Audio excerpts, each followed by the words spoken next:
आशा समिति का लुप्त भारतीय व्यंजनों को सजोने का अनोखा प्रयास।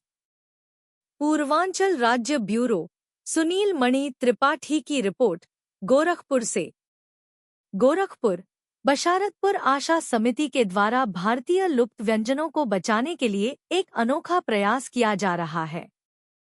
समिति की फाउंडर अनु सिंह और उनके सदस्यों की बहनों ने पारंपरिक व्यंजनों को बढ़ावा देने के लिए एक मुहिम शुरू की है। आशा समिति की बहन अनीता तिवारी ने बताया कि महिलाएं पारंपरिक ज्ञान को आगे बढ़ाने और नई पीढ़ी को सिखाने में महत्वपूर्ण भूमिका निभाती हैं। वे अपने परिवार के व्यंजनों को सजोती हैं और उन्हें आने वाली पीढ़ी को सिखाती हैं।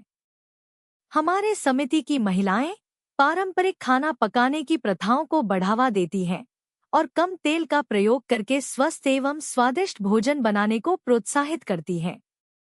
वे अपने व्यंजनों में कम से कम तेल का प्रयोग करती हैं और इसका साइड इफेक्ट भी नहीं होता है। बहन केसी त्रिपाठी ने बताया कि हम लोग बाहर से बनी वस्तुओं का कम से कम प्रयोग करते हैं और घर में ही आटा, चावल, दाल, तेल, मसाले का प्रयोग करके विभिन्न प्रकार के पकवानों को बनाते हैं। बहन अरुण उपस्थित हैं। दीदी, जो ये पात्र आपने रखा हुआ है, इसको क्या कढ़ाई बोला जाता है क्या?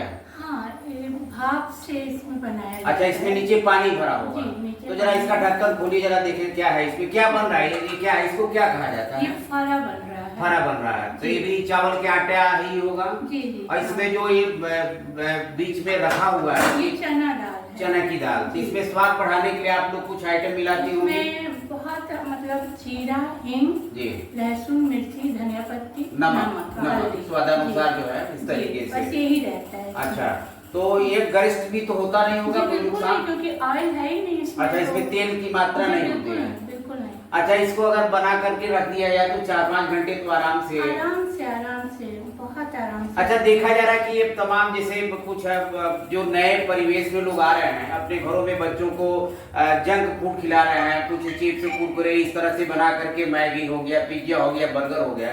अगर माताएं बहनें इस तरह के व्यंजन को अपने बच्चों को खिलाएं तो हमको लगता है कि स्वाद भी उनका आएगा और नुकसान भी नहीं करेगा। तो क्या कहना चाहेंगी ऐसे? बिल्कुल, आज का जो परिवेश है उसमें समय के अभाव के कारण माताएं, या हम यूँ कहें कि हमारी बेटियां जो हैं वो बना के बच्चों को कुछ नहीं खिला पाती हैं। उन्हें आसान लगता है मार्केट से मंगा और खिला दो। अच्छा, इसको बनाने में कितना समय लगता होगा लगभग? इसको बस इसकी दाल भीगने में जो समय लगे। अच्छा, रात में भिगो दिया जाए अगर उसको, तो सुबह पीस लिया जा सकता है इसको आराम से।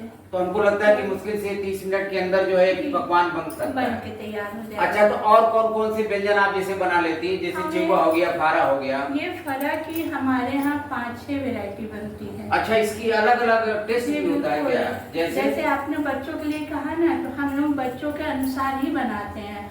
जैसे उसमें है कि पनीर और मटर डाल के। अच्छा, इसको बनाया जा सकता है जी। उसमें हम सारी वेजिटेबल डाल के और चीज के साथ में भी बना सकते हैं। जी। उसके बाद हम मशरूम और कॉर्न डाल के भी बना सकते हैं, मिक्स दाल डाल के भी बना सकते हैं। ये हमारे यहाँ वेरायटी। अभी जो बन रहा है इसमें क्या पड़ा हुआ? अभी जो बन रहा है वो चना दाल, चना बेसिक फरा होता है वो बन रहा है। अच्छा, जिसका आपने प्रशिक्षण अपने दादा दादी से लिया होगा, अपनी माता जी से लिया होगा? अपनी दादी से हम लोगों ने सीखा है जी। और वही हम लोग आज भी कर रहे हैं। तो आजकल के बच्चों स्वादिष्ट और इतना हेल्दी है ये। पहले के लोग यही सब खाते थे तो बीमार नहीं पड़ते थे। आजकल इसके जगह पे मोमो हो गया है, तो मोमो जानलेवा है एक तरह से समझिए तो। और बहुत ही ज़्यादा दिक्कत है उसको खाने से, बच्चे खा रहे हैं, बीमार पड़ रहे हैं। लेकिन ये चिंगा फरा जो बहुत पुरानी परंपरा है, दादी अम्मा लोग बनाया करती थी, तो आज वो चीज़ हम लोग को खाने की सख्त जरूरत है। हर कोई बीमार पड़ रहा है, सबकी सेहत डाउन होती जा रही है। आजकल छोटे बच्चों को चश्मे लग जा रहे हैं, पेट की दिक्कत है, तो छोटे बच्चों को शुगर तक हो जा रहा है। खान पान का विशेष है। अच्छा, ये जो पाक परंपरा है हमारी विरासत की, तो धीरे धीरे लुप्त होती जा रही है। तो तो कुछ आप लोगों के द्वारा ऐसा एक प्रयास किया जाए कि ये पुनर्जीवित क्यों ना हो जाए? होगा, बिल्कुल होगा। हम लोग का यही प्रयास है कि हर तरह से शुद्धता रहे। हमारी खुद की हम लोग की टीम है कि जिसमें 120 महिलाएं हैं और समूह से जुड़ी हुई सरकारी डूडा से, और हम लोग हर चीज है शुद्धता पे, मसाला हल्दी वगैरह वगैरह हर चीज लोग शुद्धता की चीज दे रहे सारा। अच्छा, हमने भी खा करके भी देखा, वाकई बड़ा अच्छा लग रहा है। तो आपको इस तरह की महिलाओं को प्रशिक्षण देने के लिए हमने देखा है कि आपके घर पर आकर के अचार मुरब्बा इस तरह का बनाती भी हैं और क्रय विक्रय भी करती हैं।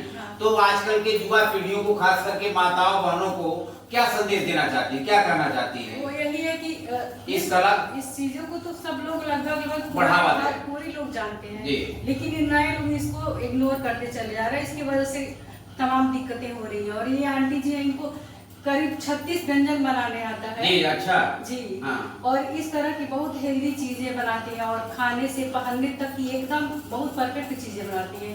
तो हम यही सबसे कहना चाहेंगे कि अगर जिसको नहीं आ रहा है एक दूसरे से सीखे, वो प्रशिक्षण समझे, या फिर एक विरासत को आगे बढ़ाने का प्रयास भी। तो हम यही चाहेंगे कि सब बीते और उनकी संस्कृति जो पुरानी चली आ रही है उनको सीखने का एक मौका भी मिलता था। इसके अलावा और कौन कौन से इस तरह के पाक व्यंजन है जो शहर में दिखाई नहीं देता है? एक चीनी का सीरा में आटा घोल के, और वो लोग पुआ बनाते थे पहले।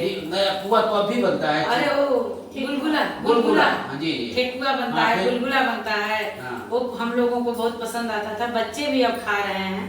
क्योंकि माताएं बनाना नहीं चाह रही है, नई जनरेशन की जो माताएं हैं वो ऑनलाइन में ज्यादा इंटरेस्ट ले रहे हैं, बनाना नहीं चाह रही हैं, तो पकवान विलुप्त होते जा रहे हैं। समय की कमी हो गई सबके पास, लेकिन बड़ा अच्छा लगता था।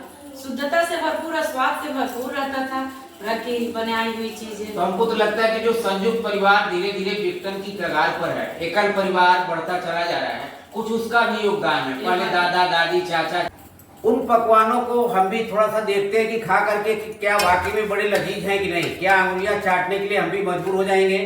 हमारे बीच में एक बहन है, आप क्या बना रही है इस समय?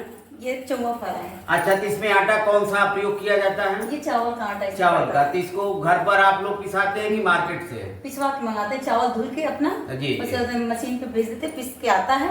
उसके बाद इसको हम लोग मार्ट से बनाते हैं। अच्छा, तो ये जो हमको दिखाई दे रहा है, ये क्या है, इसको क्या कहा जाता है? इसी को चौवा कहते हैं। अच्छा, इसको चौवा कहा जाता है। इसको उबाल करके ही बनाया जाता है ना? क्योंकि हमने देखा है अपने घरों में माताएं बहनें जो बनाती थी इसको उबाल करके बनाती थी।